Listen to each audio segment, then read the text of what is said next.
Jewel's album Pieces of You from 1995 was groundbreaking. It catapulted her career. There were 3 singles off that album. It peaked at number 4 on the Billboard 200, and Jewel became a dominating force in the world of music very quickly. Today we'll be looking at her song You Were Meant for Me, and we'll be also speaking with Amy-Lynn Howson, an upcoming singer-songwriter from the Ottawa, Canada area. Amy has just recently put together over 10 years worth of her demos on one album, and so we'll be talking to her a little bit about that today. This is a great episode, so buckle up, stay tuned, we're ready to rock.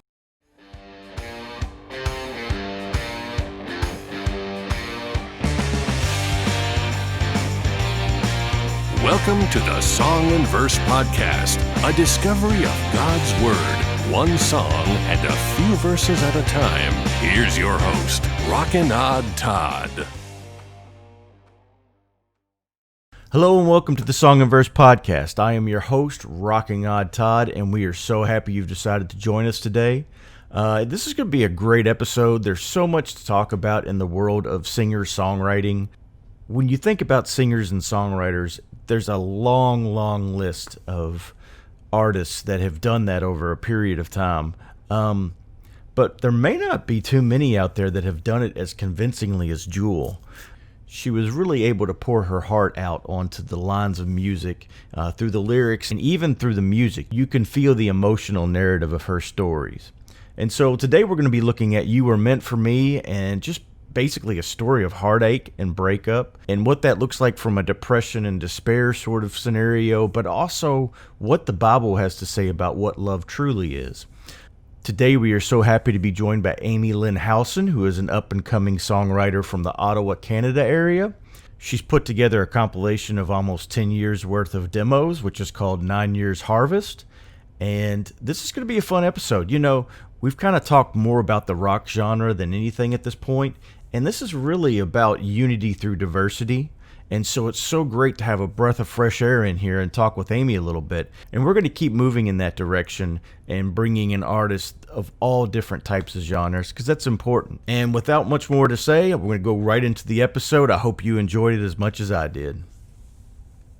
And with that, we have Amy-Lynn Howson with us tonight, singer-songwriter from Ottawa, Canada. She spent some time in the States. She's been working on her degree and master's and things of that nature in singer-songwriting. And we're going to go with her tonight and have a good conversation. How's it going, Amy? It's great, Todd. Thank you so much for having me. Awesome. So, let's hear a little bit about your musical journey, so to speak. I know we talked a little bit about you being 8 when you wrote your first song, but then maybe didn't start back up until you're 19. So tell us a little bit about your journey. Sure, I'd love to. I remember writing my first song. My parents kindly made me take piano lessons, even though I was reluctant to practice, but parents, they know what they're doing. Right. And so, I wrote my first song. I used to figure skate, being from Canada, live at the rink when we were young. But it was interesting because I actually tore up that song, shortly after writing it. I might have played it for my aunt one time, and then something kind of just already was in my head at that early age of not being good enough. And that I just, it wasn't very good. And so I tore it up, didn't think about it again until many, many years later. Flash forward to graduating high school. I did 1 year of kind of an arts degree, just 1 year of that, and realized I didn't want to write essays for 4 years. I didn't know what I wanted to be or do yet. So I took a year off and worked retail. And during that time, I had so much, free time on my hands. I picked up my dad's old guitar and just started to teach myself how to play. My family was super patient to hear me painfully, building up calluses. And, I didn't really actually take any lessons. It is what it is. It's very beneficial to get lessons, but I was working away at it. And quickly. And you had mentioned a cool little story about the pencil with the rubber band. So that's pretty cool too. So I didn't know what a capo was, but I was just experimenting with the neck of the guitar. And so I used a pencil and rubber bands to try to tighten it, to adjust it to where it was more comfortable for me to sing. That's what we call a capo. That's so awesome. So, really had no idea what I was doing. But it kind of just was this new hobby for me. And pretty quickly, song lyrics and melodies just started coming as I would be just playing away at the guitar, trying new things, words would come at the same time. And so from that, I ended up going into nursing school, became an RN. And so 19 till about 23 or 24, just kept kind of writing on my own, playing around with GarageBand on my Mac. Mm-hmm. But it wasn't till I graduated nursing school, had a paycheck and didn't have anything really to spend it on at that point, was working on the east coast of Canada, which is very, very music oriented. And kind of got it in my mind to look up, what would it look like to record in a studio? How can I get these songs more professionally done? Yeah. And so I found this great guy, his name's John Matthews, at his own home studio. And we developed a really great working relationship where every 5 or 6 months I would call him up or email him and be like, hey, can I come in and just do some recording again? He'd be like, great, come on in. Super patient. And that's up there in Canada? Yeah, on the east coast of Canada. Yeah, on a little place called Prince Edward Island. It's okay. Just a little province on the east coast. Yeah. And I'd show up in those recording sessions, and I would end up just doing live acoustic recordings because I couldn't work with a metronome. Was super nervous. Would just go in and just try and just get it out. There was something inside that I just felt like I needed to do this. Definitely. But as I got a bit more experience and they got a little more refined, I started putting them on SoundCloud and would sort of sheepishly, bashfully post about it on Facebook, but, was not really pursuing a career as an artist. That was never on my radar. It was just a matter of, there was something in me that felt like creating, and I had something, and just, I kept just pushing it a little bit, every couple of years. Sure. So then in 2016, something called the Extreme Tour, which is an organization based out of Nashville. Mm-hmm. Somehow they found my songs on SoundCloud. And they're like a nonprofit or something, right? They are a nonprofit Christian tour. Mm-hmm. They've been around for about 25 years or so. And I'd never heard of them before. And then I got an email saying, hello, we found your songs. We would love to, invite you down to Nashville. Wow. Come down for, and then eventually I got invited to come for a showcase at one of their events. Mm-hmm. And I had only ever played a few open mics before that. And then I got to play a showcase in front of about 150 people. And again, nervous, shaky, it's just been a really interesting journey for me. Yeah. But I started to discover that there was something in me that did feel at home on a stage. It was very painful to get there, and I'd still be nervous, but there was something that would just kind of happen where I just, started to feel natural. Yeah. And so I ended up touring with the Extreme Tour in 2017. I didn't have any merch, any albums, I had done some of that recording and assembled them in demos for the Extreme Tour events, but still just really didn't know what I was doing. Right. And I'm still figuring some of that out still, but then last year I got to tour the whole West Coast, kind of, up from the Midwest all the way down, Oregon, California, Phoenix, and that was with the Extreme Tour for 2.5 months. So I really had the opportunity to really kind of just hone my skills, work on things. And then, and then I also got to go to Memphis for 1.5 years, went to a music college there called Visible Music College, and just a small Christian music college, worked on my songwriting, developed a whole group of artist friends. I'd never really had a community of other artists, and now I know people all across the US, Canada, the world. And so that's one of my favorite things about this whole journey, is just meeting other people that have that same sort of pull. Even when you feel like you should quit or you're not good enough or all these things, there's something God's put in you to create and reflect him in some way. And so it just keeps pulling you along. And other people like that, it really helps. It's to me, it's like Peter taking that step out of the boat, Oh yeah. In this case, it's, you start to find people that have also taken that step out of the boat. Absolutely. And can kind of keep each other's eyes on Christ, kind of thing. Mm-hmm. Because, we talked about this once. It's like when Jesus said, come out and walk on the water with me, he wasn't just talking to Peter. He's talking to all of them. Yeah. And, Peter's the only one that had the gumption or whatever or faith, I guess is really the word to say to take the step. So you were on tour, the Extreme Tour. Is that what you were on right before COVID and all that stuff? So no, I ended up, again, this is just that networking I sort of mentioned, the community that I've developed. or been blessed with. There's a band called the Holly Bells. It's a husband and wife, and their daughter plays drums. They're based out of Southern California, Orange County, and they were on tour in the Extreme Tour last summer. Okay. When I was on tour. So we toured together for a couple weeks because they kind of hopped on for a few weeks, but I was on for the whole summer. Okay. We kept in touch, had just developed really great relationship. And then another artist out of South Carolina, named Danielle Speaks. She was on tour with us. And so we just kind of had been talking all year since the tour, hey, we should do something again. We should try and do another tour. And so Paul and Marnie of that band, the Holly Bells, ended up working it out. So I went over my spring break because I was still in the States on a student visa. And we just did a little local tour of Orange County and Southern California. We were supposed to go to Arizona, but that was right when COVID started emerging on the radar. Yeah. So we had to adjust our dates, ended up cutting off a few dates. So I just hung out in California for 2 weeks. We did some shows. So that's awesome. We talked a little bit before this off air and through email about, what song would work really well for you. And Jewel came up, and, the funny part about this is, back in the day, I was like a metalhead, Kiss, Poison, Guns N' Roses, blah, blah, blah, whatever. But every now and then there would be like another album outside of that genre that I'd be like, I gotta have, these people sound great. Nobody needs to know about it, just me, but and Jewel was one of those. I mean, she is just phenomenal.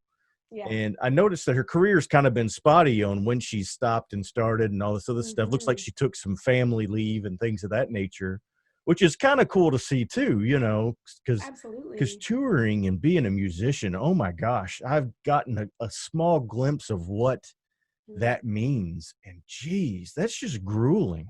And so anyway, we were looking at You Were Meant for Me, and really kind of that whole album I kind of glossed over and really thought back about while we were, talking a little bit in email and stuff. And so tell me a little bit about, what was it about Jewel that, this young girl starts listening to, and she's like, wow, this girl's great. What was it about that? Yeah. So I don't remember exactly what age, but I remember it was somewhere around grade 5, 6, or 7. I don't even remember where I found the album. Like that part is, don't know how I got a hold of it, but it's the Pieces of You album. And there was just something really real and raw about what she was singing about, even if I couldn't relate to a lot of it being so young. And there was something in her, there was something already back then about her guitar playing that captured me. And so, I think I was influenced in that because I do a lot of just picking for my songs. But yeah, it was just that she was singing about things that sounded relatable, real, authentic. And even though some of her songs had elements of like pain, there was still something beautiful about it. Yeah. And so already at that young age, while there were so many great pop stars of the, mid 90s, right. Those didn't grab my attention. It was Jewel. It was that sort of style. I had no idea what singer-songwriter was. I had no plans to be a singer-songwriter myself. Right. There was an honesty to her lyrics and to her vocals that, that just really grabbed my attention. Well, and she's just so genuine, just raw, just, and like you said, there's something to, and, now that we've got like American Idol, America's Got Talent, I'm sure there's a Canada's Got Talent or something like that too.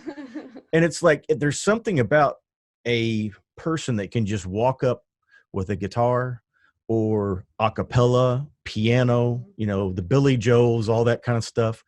There's something about just being able to walk up and just start singing and just really, hone in your talent and not have a huge production value or anything like that. And, when I was listening to some of your stuff, it really kind of had like this Natalie Merchant, almost Alanis Morissette vibe too. And Alanis was kind of that same rawness too, absolutely. And and even Natalie Merchant, I mean, and I've never been a huge fan of these people, but the thing is, it's like, we were talking about this a little bit as well. The older you get and the more you start to appreciate music, you see that the genres and the expression that's coming out of all these people, Mm-hmm. it's genuine and it's passionate, and Mm-hmm. it's a gift, you know. Mm-hmm. And you can have a conversation through song Yeah. that you may not be able to have in person, you know. Mm-hmm. Um, Absolutely. and so, you know, when we were looking at You Were Meant for Me, it's really kind of like this, you know, like you were saying, kind of over the head of a teenager, you know, a breakup, and just, Mm-hmm. you know, her life has been basically consumed by the Mm-hmm. despair and depression Right. and just emptiness. Yeah. And it's like but the lyrics are just so raw in the fact that they spell it out in such a Mm-hmm. simplistic way, but you can feel with Mm-hmm. them, you know, Mm-hmm. saying, hey, I woke up, I had this to eat, I went to a movie, it wasn't any fun, but the passion in the Exactly. voice, Yeah. yeah, you And there know. was something really creative about her lyricism as well, you know, like there's one line that I always just loved, you know, I bought a cup of coffee but it didn't want to talk, or like Yeah, this, that just the way she talked about her loneliness, but in such a creative way. And that it, plus, like, I just could feel like her soul coming through all of that. And that's what I connect to with artists, is the ones where I can like almost hear their soul through the song, you know? she sings it so eloquently and beautifully that it's like, wait a minute, what did she just say? Yeah. And it's like she talked to her cup of coffee, and it's like, Yeah. wow, you know, now I get what she's really getting at here. These aren't just Mm-hmm. words. This is her heart being Mm-hmm. poured out, you know. Mm-hmm. Absolutely. And I, you know what, I think it, from a Christian standpoint, you know, relationships are tough, you know. Yeah. um, all of that stuff, friendships, relationships, trying to get along with others, all of that stuff can be rough as it is.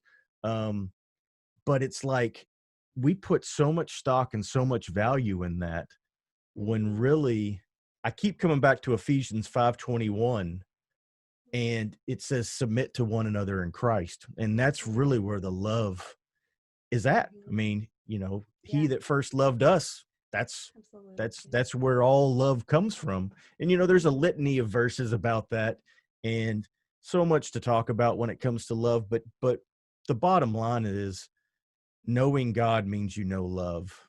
Mm-hmm. And if that wasn't, I guess what I'm trying to say is, if we're putting humans up on a pedestal of some kind, then we're Mm-hmm. kind of missing the bar, so to speak. Absolutely. Yeah. Yeah. And I think that sometimes but that's sometimes what the world thinks of love, though. They think that, you know, Mm-hmm. you put somebody up on this place that they're never going to meet. They're never going to meet these standards that we have Mm-hmm. for them. Right. And so it's that unconditional love that God gives us that we're supposed to give in return. And Mm-hmm. anyway, you know, I don't want to be the preacher here or go off on a No, it's tangent, good. No, but no. it's, you know, Mm-hmm. it's so amazing to me that humanity has the DNA written in here of God, whether we want to believe it or not. Yeah. And so the things that we think, the things that we feel, they all come back to a creator, you know, on Mm-hmm. some level. And when we finally wrestle enough and grapple with that and come to that conclusion, it's a much easier life in so many ways, you know. Yeah. Um, Absolutely. and so one of the cool things about Jewel is she's definitely on some sort of spiritual journey. Mm-hmm.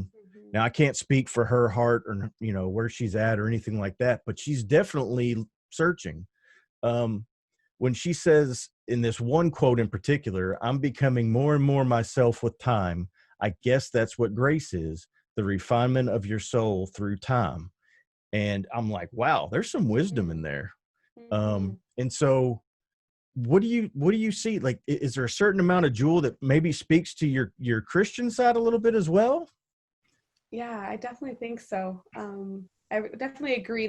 She definitely doesn't shy away from singing about things of the soul, Mm-hmm. you know, referencing God or those sorts of things. Again, I don't know her journey specifically, Sure. but I think in that statement, what that makes me think of um, is how, for me in music, even though I'm working as a nurse full time and working on some tracks and all that kind of stuff, and could always having something, even the fact that this interview was recommended by a friend of mine in the music business, you know, like there's Sure. sorts of things that keep popping up and keeping me on this journey. Right. I still don't know, you know, to what capacity I'm going to work as an artist. But I can say that over time, God has used this music journey and all the opportunities I've had to refine me and to help me become more myself. Sure. When I think of, even when my friends think about who Amy was, you know, a year ago, 2 years ago, 3 years ago, before touring, before doing all the hard work of, you know, facing insecurities, of coming totally to, you know, to terms with, you know, why am I so afraid to go sing on stage? What is it that makes me so nervous? Whose opinion do I care about when it comes to what I release? Whose opinion? Like, all these ways that God has refined me, and that's his grace to me. It's his grace to me that he's wired me a certain way with certain songs. And a part of that with the Extreme Tour, it's been just such a huge part of how God has lavished his love in my life is through this tour. Because this is a little sidetrack, but just to kind of go with this, you know, the Extreme Tour brings out on the road all sorts of artists. I toured with hip hop, with heavy metal, like punk bands. I've toured with alternative rock bands. And then there was me and my guitar. And so I've So you were the only singer-songwriter. For most of the time that I toured, that was it. Well, that's pretty awesome.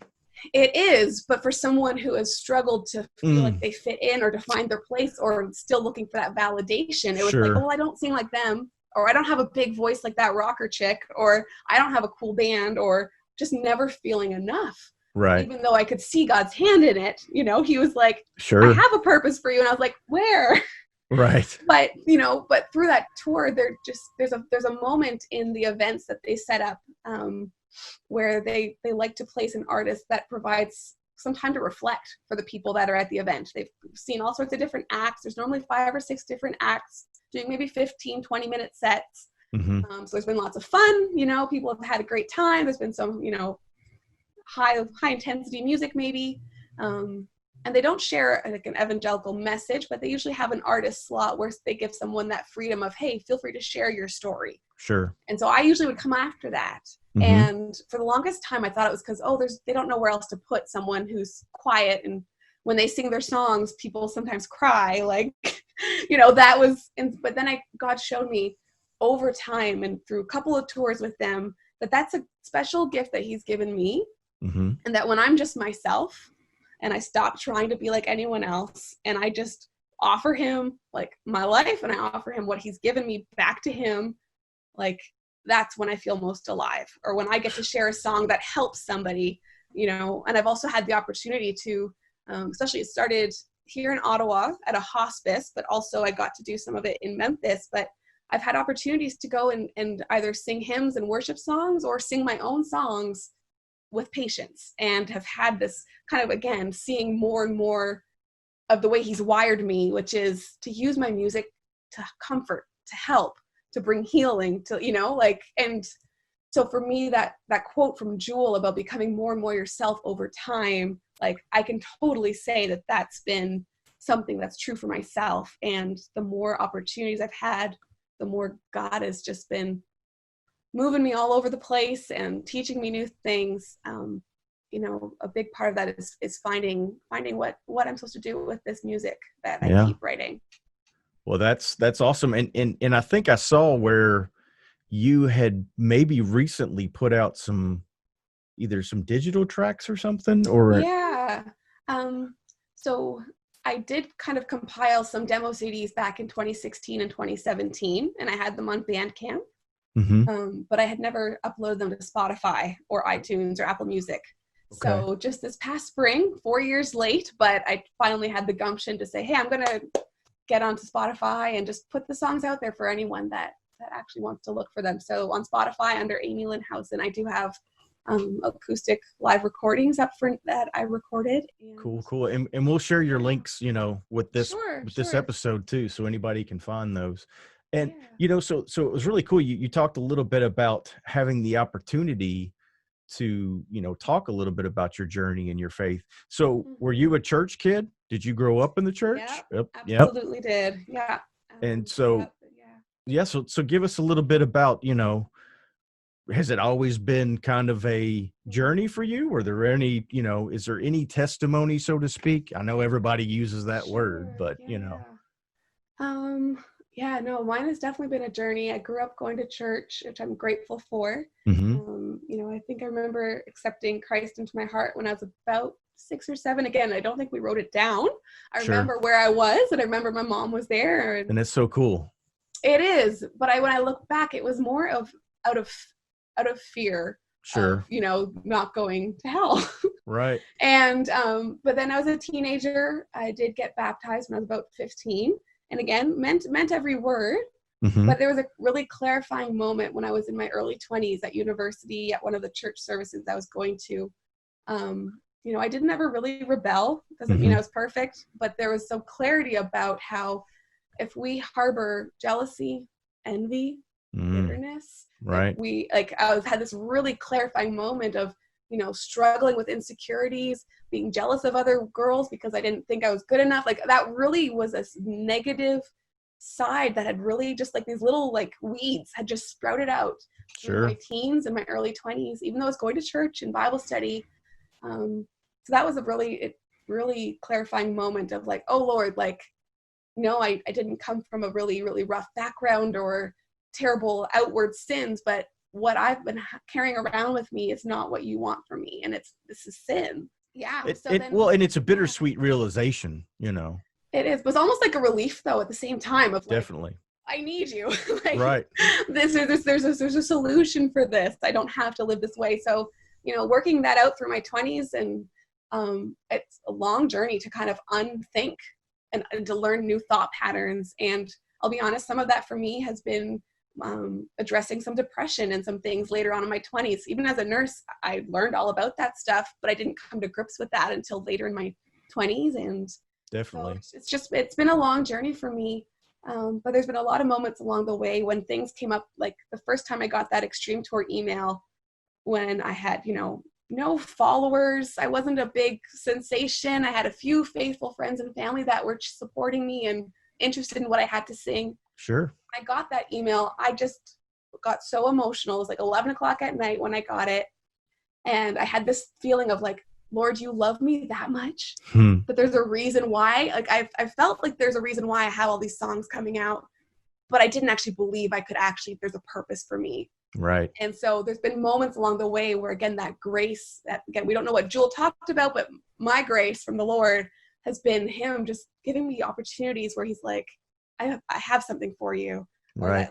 that little whisper that you've been hearing to continue singing and writing and pushing yourself and getting out of your comfort zone. Like, it's for a reason. So I've had a lot of moments of just really seeing how real God is and how faithful he is, how kind he is, because when he first got me on this journey back in 2016, I was still a mess in a lot of ways, still working through a lot of stuff. It's not because I was perfect and had it all together. It's a little opposite. And he was like, I felt like he was like, let's go on a trip. Let's go on a journey. Let's get you growing and healing. And so it seems like as I step out and share a song, it's almost like as if that act and even singing those words, sometimes I need to hear it. That God is still healing me through the songs he's given me to sing. And so my act of obedience hopefully will bless the listener, but it's growing me too. And it's helping heal me, and it's drawing me closer to him because, I don't have perfect pitch. I sing well. I've come to terms with my voice, and I practice, and I, do some vocal coaching, and I'm always growing and trying to get better. But I've seen him use what I thought was my worst performance, and it ends up the line I messed up from my own song, someone connected with. Wow. And so it's those kind of moments that I'm like, okay, you're doing something bigger here. Doesn't mean it's going to be big by the world standards, but he has a purpose for each person and what he's given them. Well, and that's funny that you say that, because the whole time I'm sitting here thinking, the world standards are what we keep measuring ourselves to. Right. And they're the standards that he gives are immeasurable. Where, they are designed for a purpose and a reason. And if it's to meet that one person that your voice cracked on or whatever, then he placed you here for that reasoning. And I think that's what's so beautiful about it all is each journey is so unique. And if we could just learn and this kind of comes from that whole mindset of metalhead, punk, folk, all that stuff. If we could just learn to embrace the ear for what the ear does and the hand for what the hand does, and, the arms for what they do. And if we could just look at the body the way he does and understand that, you know what, I see the Holy Spirit and the grace of God in this person. It doesn't matter if I necessarily get what they're doing. I know that he's working here, Yep. and Oh, it's, absolutely. yeah. And Yeah. that's one of those bittersweet lessons that I kind of think of is just, like you were saying, it's like, I've done this, I've been good, I've done all these things. Because for the most part, I didn't rebel. I didn't go off on some crazy track. Sure, there's some moments that I'd love to erase, probably, but then I We've wouldn't all be who gone I through. am today. Yeah.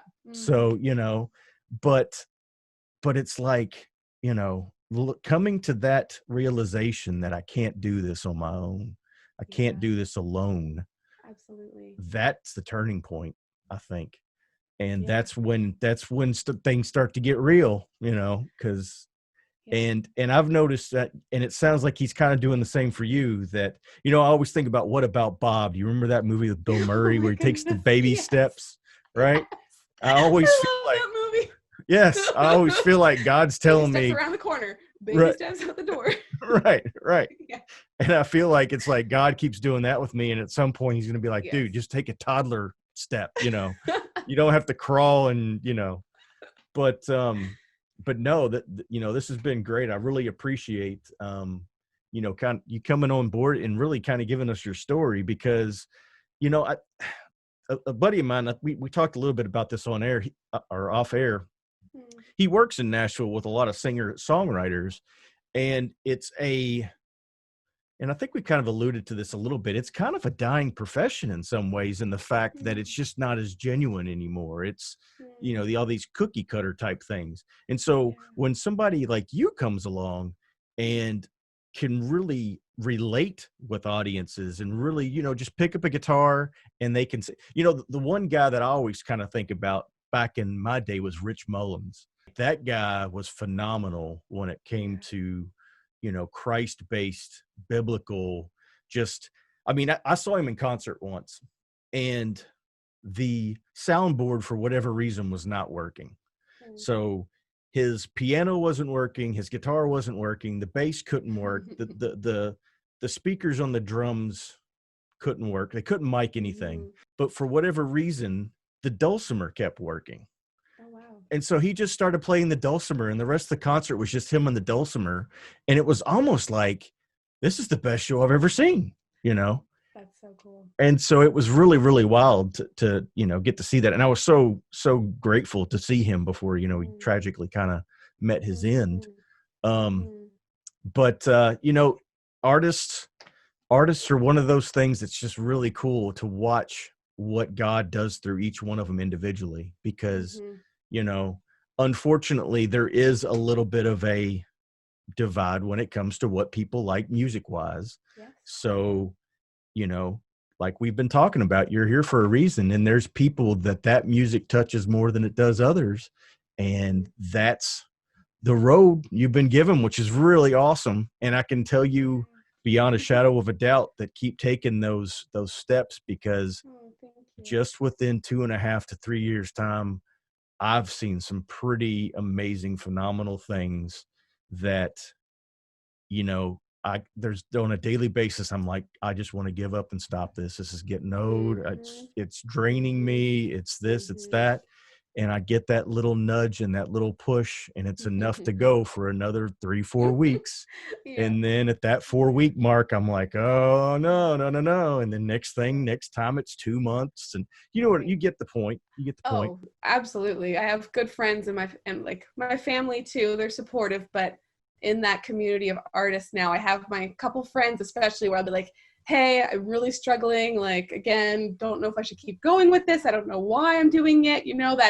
That release only got 20 listens, and I'm grateful for the listens, but am I really doing anything that matters? Like, again, that kind of comes down to that kind of I don't know, almost like these new cars on the road today that tell you if you're going outside the lane. Right. Those sort of ones. That's what I feel like is a lot of my journey with music, where I go towards the outside the lane, where I'm like, God, I don't know why I'm doing this. I don't have a cool Instagram. I don't, whatever. I don't seem to be doing it right. And I don't know. And all this stuff kind of goes through my head.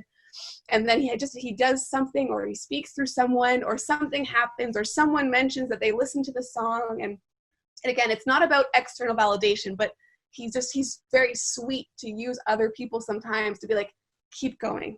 Sure. Remember who you're doing this for.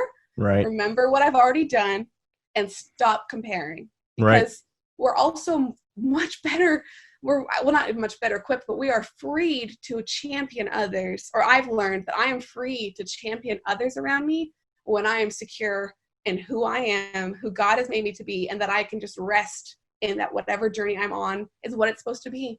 So when that friend gets that big break, I can cheer them on wholeheartedly, because God's doing something there. Right. And if I'm up here in Canada working as a nurse and releasing tracks every now and then, and I get to play for my patients sometimes down the road after COVID when that's lifted, and like whatever his path is for me, if I can rest in that, then I can be free to encourage others and just do what he's given me to do.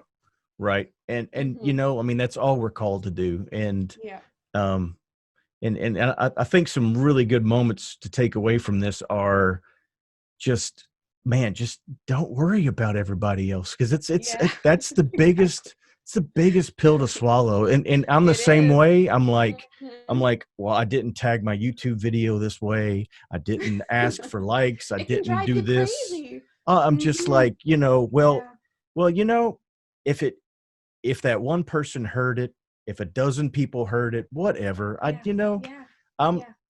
just like you were saying, and I really wholeheartedly believe this, the expressions that we have in art or speaking or whatever, those are expressions that we need to hear from our ears, from our own mouth, from him as well.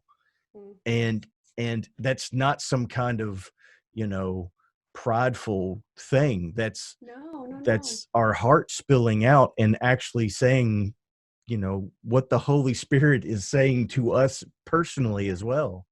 And, I think it's a tough thing sometimes in Christianity, because Christians look at other Christians instead of looking at Christ. And I think the world does that, quite frankly. And it's a very dangerous place to be if you're constantly trying to compare. And, well, and I've lived that. And I think a lot of people have lived that, quite honestly, and especially in the social media world we live in, where, this person just got this house, this person just did this person's got this car, blah, blah, blah, blah, blah. And I'm just like, I remember getting wrapped up into it and seeing some high school friends and things of that nature on there and being like, wow, we're nowhere near where they are. We're nowhere near what we should be, and blah, blah, blah. And it's like, do you have the one thing in all of it that is the cornerstone of life in your life? And if you've got that, stop worrying about everything else. But could go on and on forever. But I hear you. I am so there, and keep pushing on, and we'll be pushing on right there with you. So this has been so great, Amy. We appreciate you being on there. Amy's information, all of her, links, pages, all that stuff will be listed in the description area here. So check out some of her music, and we really appreciate you being on the show, Amy. Thank you so much for having me, Todd. It's been great. Awesome. This has been great. This is Rockin' Odd Todd signing out. We will catch you on the next episode. Thanks so much. We hope you enjoyed this episode of the Song and Verse podcast. Hopefully it was an uplifting, honest, and meaningful experience for you. We do accept donations. If you feel led to give to the Song and Verse Ministries, check out songandverseministries.com/donate for a number of different ways to give back. And also be sure to check us out on Facebook, Twitter, Instagram, and Pinterest. We hope you tune in to the next episode of the Song and Verse podcast. Until then, keep searching for the DNA of God's Word found flowing through song.